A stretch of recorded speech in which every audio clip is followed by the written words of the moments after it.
This is a tutorial to show you how to make a gauge or a tension swatch for your granny go-round jumper or your faraway jumper or your faraway cowl or your faraway hat. Any pattern that is predominantly granny stitch you can use this tutorial for.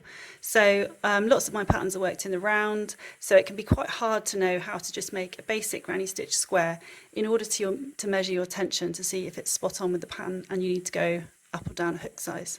So the granny go-round jumper has 5 3 treble groups to 10 centimetres. That's the tension. So I've made a swatch that is 8 3 treble groups wide and 12 rows high.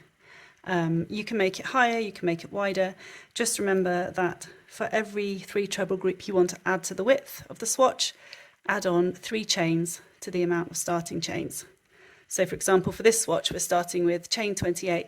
So you would chain 31 if you wanted to add on an extra group. So you'd add on an extra 3 chains. And then obviously the rows you can just continue as high as you want. It's really important that you make your swatch bigger than the actual tension given, because you need to be able to measure right in the middle, not right at the edge, because the edges can sometimes be a bit distorted or a bit wobbly. And also it's good to measure in a few different places to check your stitch consistency. Okay, so to start with, you're going to chain 28 and you're going to need to use the yarn that you're going to use for the pattern and a 4mm hook, or the hook stated in the pattern. The granny go-round jumper and the faraway jumper are 4mm hooks, so you'll need to use your 4mm hook and then see if you need to go up or down the hook size. So chain 28, and you're going to work a 3 treble group into the 5th chain from the hook. So 1 2 3 4 5, don't include the loop on your hook. 1 2 3 4 5. So you're going to work a 3 treble group into there. The first 3 chains count as your first treble, and then the 4th chain counts as the one that you'll miss. So we're going to work our 3 treble group into this chain here. So I go under both the top 2 bars of the chain, and you're going to work UK trebles, which is US doubles, so US double crochet. So work 3 of those, and you're going to skip 2 chains, so skip that one, and you're going to work your next 3 treble group into the next chain. So miss 2 chain, work 3 trebles, miss 2 chain and work 3 trebles all the way across until you have 2 chains remaining. And at that point you should have 8 3 treble groups, so I'll meet you there.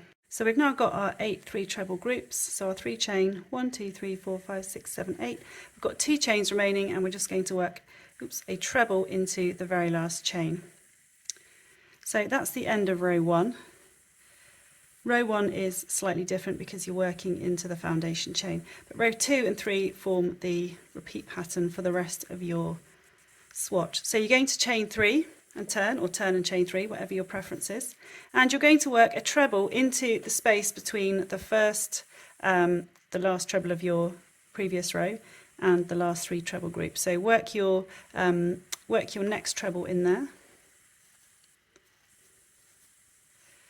and then you're going to work a 3 treble group into that space, and continue to the end, and you will have 7 3 treble groups. So because you're working in a square, it's going to be offset, so you'll have 8 3 treble groups, then 7, then 8, then 7, as you go on. Okay, so work your first 3 treble into the first space, and then continue to work your remaining 3 treble groups to the end until you've got 7, and I'll show you what to do when you get to the end. So now we've got to the end, and we've got our 3 treble group and our 3 chain that we started with remaining. You're going to work 2 treble into this space here.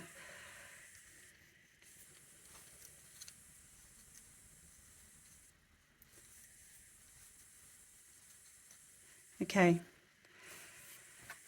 so your first row has 8 3 treble groups, and it has a 1 treble at either end, and your second row has 7 3 treble groups, but it has 2 treble at either end.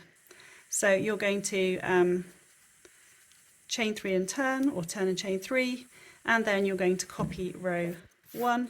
So you're going to work, you've got your chain 3, which counts as your first treble, and you're going to work your first 3 treble group into the space between the 2 treble group and the 3 treble group. So you're going to work your first 3 treble in there, and then you're going to work another 3 treble group in each space all the way to the end until you've got 8 3 treble groups in total. And then at the end work a 1 treble into the space in between your 2 treble group that you've got remaining. It's actually your chain 3 and 1 treble making up that 2 treble group. So you work your last treble in there, and so basically you're just going to repeat row 2 and row 3 now. So to start row 4, you're going to repeat row 2, so you're going to chain 3 and 1 treble in there, work a 3 treble group in each of these spaces, and then 2 treble at the end. So you're going to alternate between row 2 and row 3 to complete the rest of your swatch until you have enough rows to be able to measure it. Go ahead and watch the next video, which is about how to measure your swatch.